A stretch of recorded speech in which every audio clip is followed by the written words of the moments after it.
Big TV భక్తి సమాచారం WhatsApp ఛానల్లో జాయిన్ అవ్వండి. అన్ని విశేషాలు ఎప్పటికప్పుడు తెలుసుకోండి.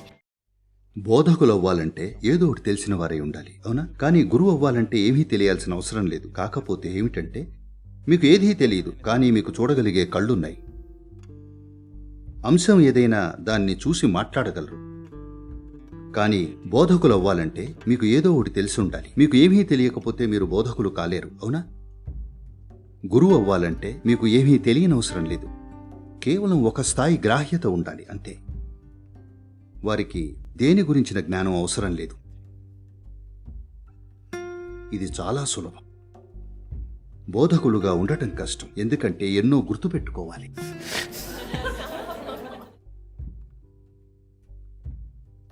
విషయం ఏమిటంటే మీరు ఎప్పుడూ గురువు అవ్వాలని ప్రయత్నించరు. ఒకవేళ ప్రజలు మీకు ఒక స్థాయి గ్రాహ్యత ఉందని గమనిస్తే వాళ్లే మిమ్మల్ని గురువుగా గుర్తిస్తారు. మీ అంతట మీరు గురువు అవ్వాలని ప్రయత్నించరు. నేను ఈ గురువు అనే గుర్తింపును దులిపేయడానికి అన్ని విధాలా ప్రయత్నించాను, కానీ అలా కుదరదు. ఎందుకంటే ప్రజలు ఏదో విధంగా దాన్ని గుర్తిస్తారు. మీరు ఎక్కడున్నా సరే, భారతదేశంలో అయినా మరెక్కడైనా వాళ్ళు గురువు అనే పదం ఉపయోగించరేమో, కానీ ప్రపంచంలో ఎక్కడైనా మీకంటే గొప్ప గ్రాహ్యత ఉన్న వ్యక్తి ఎదురైతే మీరు ఆయన్ని పట్టించుకోకుండా ఉండగలరా? ప్రజలు సహజంగానే ఆయన చుట్టూ గుమిగూడేవారు. వాళ్ళతన్ని గురువు అని పిలవకపోవచ్చు, ఇంకేదైనా పిలవచ్చు, కానీ ఇలా ఎప్పుడూ జరుగుతూనే ఉంటుంది, అవునా? భారతదేశంలో వ్యక్తుల్ని సాధువులుగా, ఋషులుగా లేదా యోగులుగా గుర్తిస్తాం. సాధువులంటే వారు ఒక స్థాయి ఆనందానికి చేరుకున్నవారు. వారు ప్రజల్ని దీవించగలరు.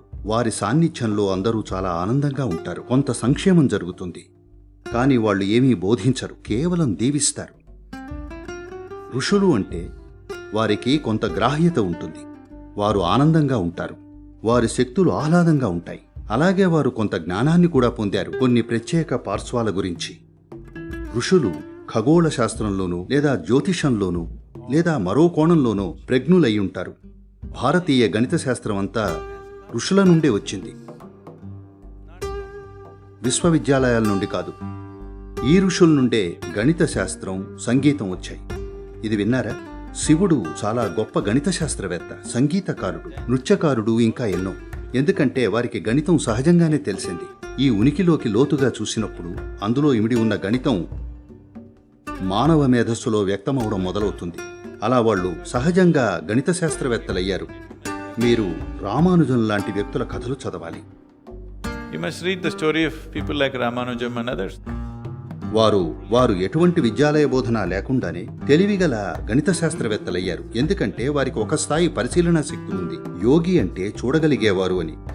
ఇంగ్లీష్లో సీర్ అనేది చాలా సరియైన నిర్వచనం. అంటే వారు జీవితాన్ని ఉన్నది ఉన్నట్లుగా చూసేవారు అని. అంటే దానర్థం ఇతరులు చూడరనా? అవును, ఇతరులు చూడరు. ఇతరులకి వారి ఇంద్రియాలు అన్వయిస్తున్నాయి. చూడండి, ప్రస్తుతం ఇది పగలు, ఇంకొన్ని గంటల తర్వాత రాత్రి రాబోతోంది అని మీ ఇంద్రియాలు అన్వయిస్తున్నాయి.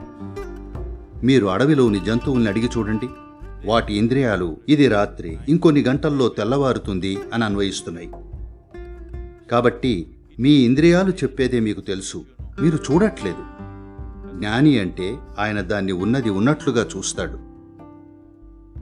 కాబట్టి ఒక సాధువు ఎప్పుడూ కూడా తనని తాను గురువు అని చెప్పుకోడు. ప్రస్తుత సమాజంలో జరుగుతున్నవి పక్కన పెట్టండి. సంప్రదాయంగా ఒక సాధువు ఎప్పుడూ తన్ని తాను గురువు అని చెప్పుకోడు. అతను సాధువు మాత్రమే.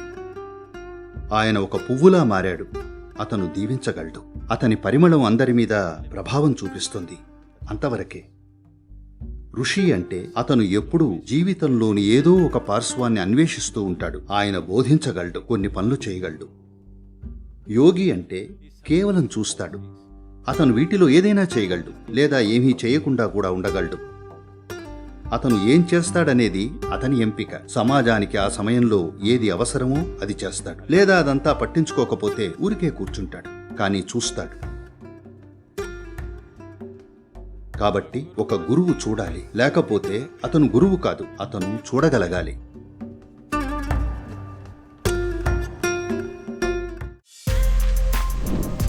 For more videos like this, subscribe Big TV channel.